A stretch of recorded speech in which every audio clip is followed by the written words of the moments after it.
So far, I really like the progress we're making. Our new portfolio module here has all kinds of things. It has links to show pages, it has the ability to edit items, it can render images, you can create new ones from scratch. One thing that it is probably missing that we should have is the ability to delete items. And the process of deleting is actually called destroy in Rails, and there's a reason for that, and I want to start off by talking about that. I'm going to clear this and start up a Rails console session, and right here you can see that if I go with portfolio.last, this is going to grab the last item, and I'm going to store it in a variable. So I'm going to say p equals, or I'm going to actually call it portfolio equals. We could call it anything, but I'm just going to say portfolio equals, and now we have a variable called portfolio. Now, there are a couple things that we could do if we want to remove this. Yes, we could just call delete right here, and that is going to delete that item. Now, we also have the ability, and I'm going to have to grab this again now. So now I have another one, because if you notice we've deleted it, so now I'm going to get one called portfolio 2. It's going to grab the last one, which is now going to be ID 10, because we just deleted 11. And now we have a variable called portfolio 2, and from here we can call destroy. Now if I do this, you can see that the exact same process occurred, and in fact even the whole system in terms of what SQL is generated, everything here is the exact same. It said delete from portfolios where portfolio ID equaled this, and one was 10 and one was 11. So you may think, why in the world do we have two processes? And the reason comes down to what the SQL code was wrapped into. Here we have a begin message and then a commit message. Here we just have the pure SQL being called. And that by itself isn't really the big deal. And I'm going to now, for the first time in the course, break out the documentation. And I specifically pulled in this documentation, one that is going to show what destroy does and one that's going to show what delete does. So let's actually read it. So delete says it deletes the record in the database and freezes this instance to reflect that no changes should be made since they can't be persisted. It returns the frozen instance. So here the row is simply removed with a SQL delete statement on the record's primary key, and no callbacks are executed. This is the most important thing, and this isn't going to really hit you until later on. So this is until we actually get into what callbacks are and into validations. So this is something that you may not really appreciate till later, but I want to point out that there is a difference in why we're using this weird word of destroy right now. Now destroy is different. Destroy deletes a record in the database, it freezes the instance to reflect, so everything here is pretty much the same. Now there's a series of callbacks associated with destroy. If the before destroy callback throws abort, the action is canceled and destroy returns false. So what this means is delete is like a pure kind of just go in the database and delete the item. I don't really care about validations, callbacks, or anything surrounding it. Destroy is a little bit more specific, and it's a little bit more careful when it comes to removing items.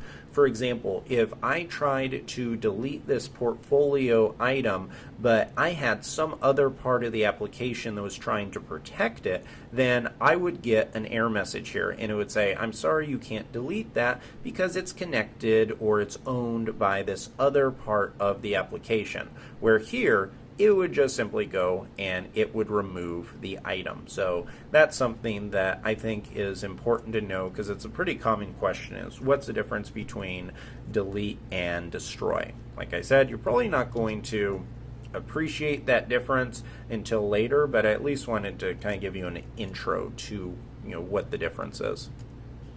I'm going to switch over to Sublime. So now that we have all of everything else in place for our portfolio, let's get into the very last thing that we want to do, which is to implement destroy.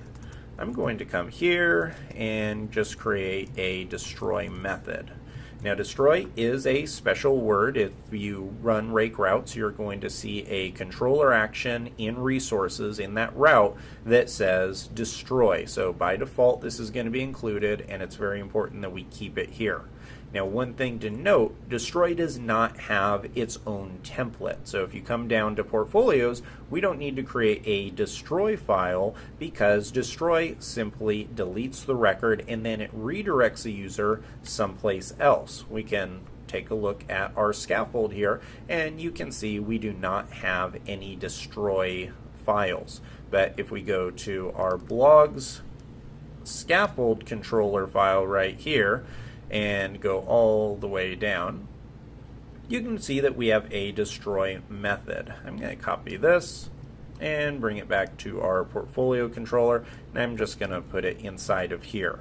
First thing that you should note is the destroy action needs to know what it's destroying. I think that makes common sense. If you come all the way to the top, you can see destroy is listed in the before action. So with that in mind, let's take our handy query tool here, which is going to look in the parameters, and then it's going to set that equal to that variable. So now that we have that, I can copy it and paste it in here. So this is going to say portfolio item destroy. Now notice what we're doing here is exactly what we did in the console. So when we were in the console and we did portfolio and I had this variable here and then just called .destroy, that's all we're doing. So that's one thing I want to kind of reiterate, because a lot of times, especially if you're new to Rails, there seems to be a lot of magic around it where things just seem to magically occur, and it can be confusing because then when you have to go and build something yourself, you don't really know what's happening. But really, if you can spend a lot of time in the console doing things like this, you'll see that you can do those same actions right here in the file. So right now we're just calling destroy on this item, and then we just follow kind of a process. So if you do we can add some comments here. Say this is going to perform the lookup, then this is going to destroy / delete the record, and then step 3, it needs to redirect. So after you destroy the record, we have to know what we're going to do. So we can't just leave it at that. We need to tell Rails what is supposed to happen. I'm going to get rid of this JSON call because we're not building an API. We only are caring about what's in the browser. Once again, that's part of what I'm not a huge fan of with scaffolds, is it by default creates all of the code you could potentially want, but a lot of it is bloat code. So for right now, we do not want that.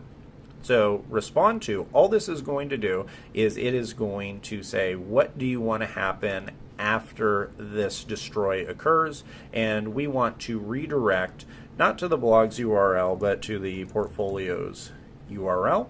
And we can simply say that the record was removed, and that's all we're going to have to do. And that is pretty straightforward, I think. Now, the next part of this is actually putting a link inside of the page. So that is going to be relatively straightforward as well, and we already have a model that we can go off of. If we click on index right here, the very last link. So right here, this gives our delete post, and it passes in just a regular path. And then from there, this is where it's important. You need to pass in this method of delete. Now notice this is not method destroy, this is method delete. This is something where we're telling our system that we want to delete this record. And if you see this little data attribute, this is a little bit of JavaScript that is going to pop up a confirmation window that says, are you sure you want to do this?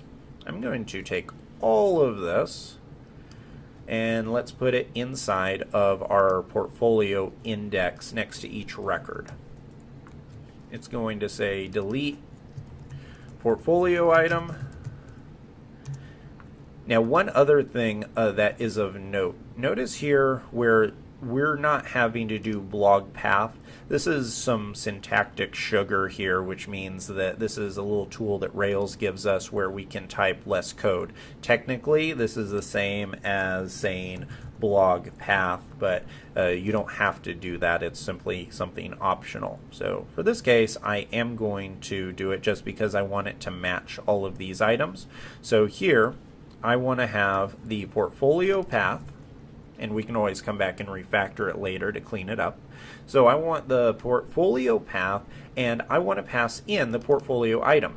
Now your first question may be, how in the world would this work? We are using the identical path right here for our delete. How in the world does it know the difference between should I send them to the show page or should I send them to the destroy action? And to answer the question, let's hop into our rake routes command. Clear rake routes, and I'm going to see all of them because I want to also look at the blog route as well.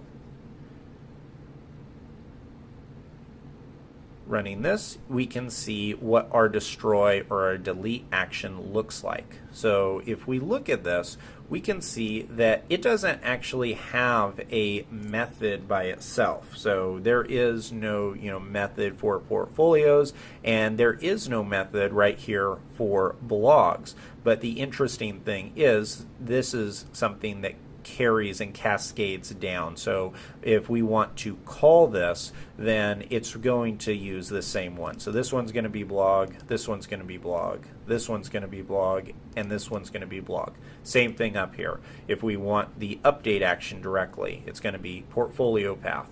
If we want the other update, portfolio path. If we want destroy, it's going to be portfolio path. Now, the way that we tell this how it's going to work is all in that method. So notice how this says delete, just like this one. That is how it knows. So right here, when we say portfolio path and we pass in the item, the reason why it knows it's not the show page is because right afterwards we pass in method delete. If we did not have this, it would simply redirect to the show page. And I think this is a really important thing to note because it talks about how data flows inside of the application. We have the ability to call the same exact path, so we're letting Rails know that this is the item that we want to remove, and this is the method we're passing to it.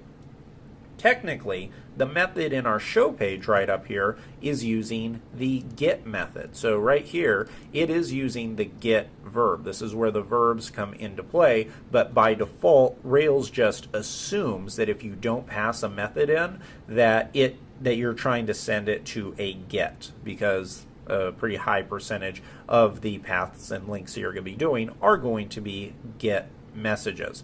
But for right now, we want to remove it, so we're going to use the same path, but we're going to pass in the method delete. And then we'll have this data, are you sure you want to remove this item? And we should be good to go. So let's open this up. I'm going to move this. I'll include these links so that you can have them, and I'll put those in the show notes. And now let me confirm. No, I do not have the Rails server going. So if I start up the Rails server and come and hit refresh, you can see that now we have delete portfolio item right here is a link. Now this is portfolio title 1. If I click this, it says, are you sure? I'll hit OK. And now you can see that it has been removed. If we scroll all the way down and we want to delete any of these other ones, now that item is deleted. And technically you could just keep on going down the line and keep on deleting these items and see this all works perfectly. So great job. We have now implemented the full set of CRUD functionality that we did. It's very similar to what the scaffold did, but now we've walked through it. So hopefully you have a lot better idea on how all of it works. And I'm going to now commit this. So I'm going to say implemented destroy action for portfolio feature. hit get push, origin, and this is called the branches portfolio feature. So that has all been pushed up, and we also can now come here and notice how we have completed task 2. This was a pretty big task, so it took a number of guides to do it, but we have now implemented the full portfolio functionality build out. So I am going to click that, and we're good to go. In the next guide, we're going to start talking about custom routes.